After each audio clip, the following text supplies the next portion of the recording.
Daniel Cormier says although Tony Ferguson quote-unquote lost something after his fight against Justin Gaethje, he believes Tony can defeat Paddy Pimblett.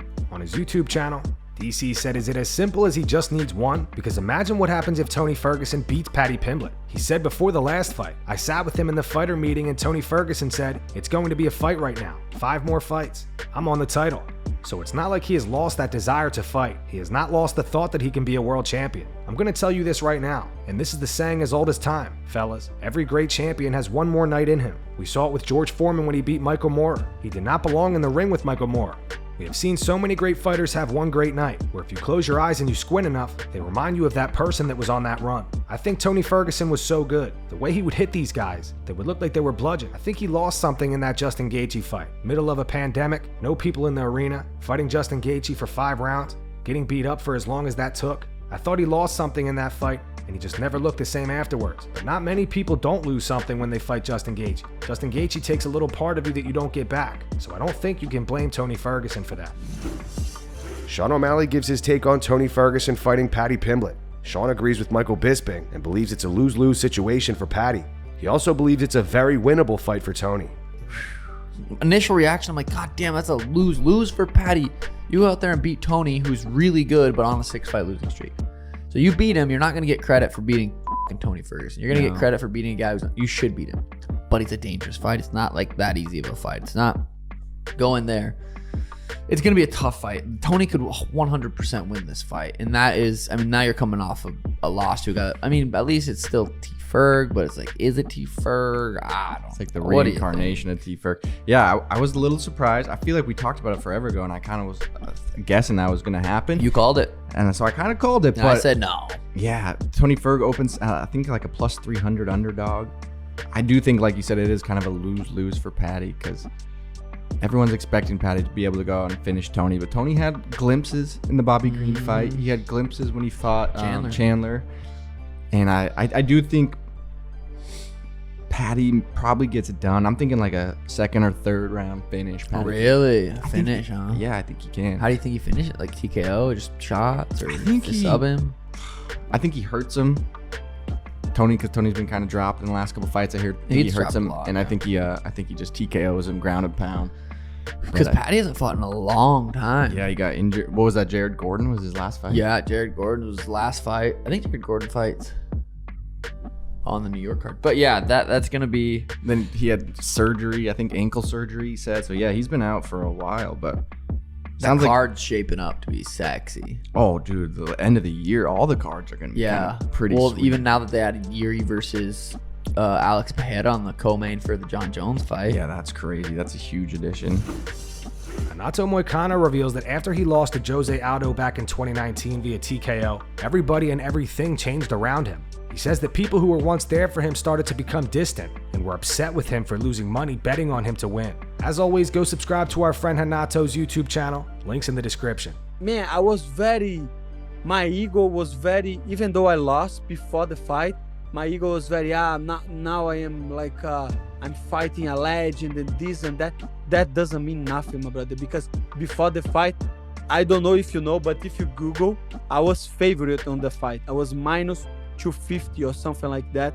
I was minus 120 and Jose Aldo was plus 105. Yeah, you were favorite. I was favorite on that fight. I was favorite on that fight. So what's my point on that? I was favorite.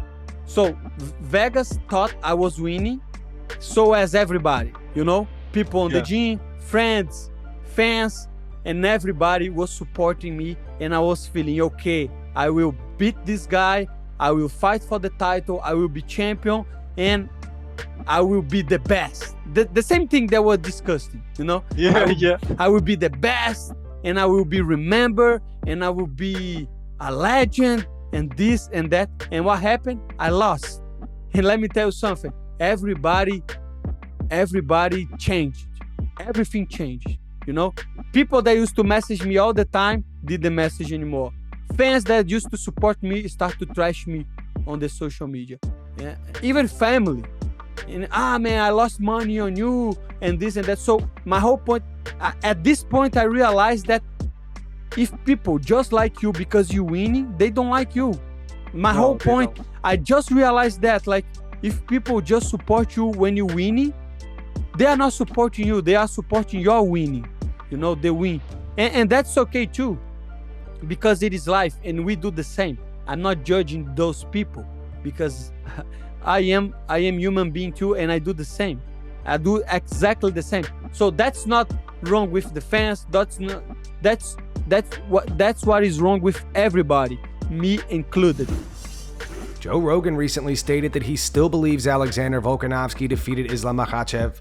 On the Joe Rogan Experience, he said he's number 1 pound for pound. They have him as not pound for pound because he lost the fight to Islam. I think you can make a real argument that he won that fight. I think he won that fight. In my mind, he won the fight. He did more damage. I think he imposed his skill set. It's also insanely impressive that he goes up from featherweight to fight a massive lightweight. That guy is as big at 155 pounds as anybody is. And at the end of the fight, Volkanovski is on top beating him up. He drops him, gets on top of him, and had massive moments throughout the fight. You kind of see the vulnerability in Islam after that fight with Volkanovski. First of all, you see how good Volkanovski really is, f***ing animal, but it sort of gives an air of vulnerability with Islam where people were like, this guy's unstoppable.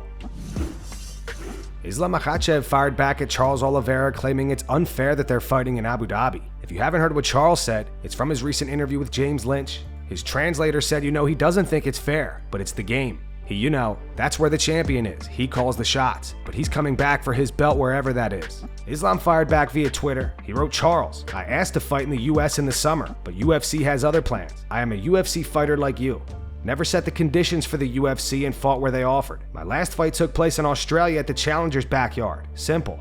Everything you say makes no sense. And that's going to wrap it up for the news. Thanks for watching. If you enjoyed the video, be sure to subscribe to Full Mount MMA and click the bell icon to be notified when we post future ones. Here are the 3 top comments from last video. The first one's in reference to Alex Bejeda explaining the beef with Anthony Smith. It's from Chris Dank 741. It says after finally hearing more of Alex's side of things, it's way more than just a misunderstanding of Smith's words. He's sick of the disrespect. The second one's in reference to Mark Hunt losing his lawsuit. It's also from Chris Danks. It says Mark Hunt losing a case that any MMA fan would rule in his favor. It's just life showing that the little guy rarely beats the big guy with the better lawyers. And the final one's from Jordan. It's in reference to Big John McCarthy saying that he thinks that the UFC was unaware that Brock was taking PEDs before UFC 200. It says, yeah, I'm sure the UFC was caught off guard that Brock failed a drug test. What a stooge. Those were the 3 top comments from last video. If you want to be featured on the next one, all you have to do is comment down below. If you missed yesterday's news, click the video on screen to get caught up. And make sure to go subscribe to our second channel where we post our exclusive MMA interviews.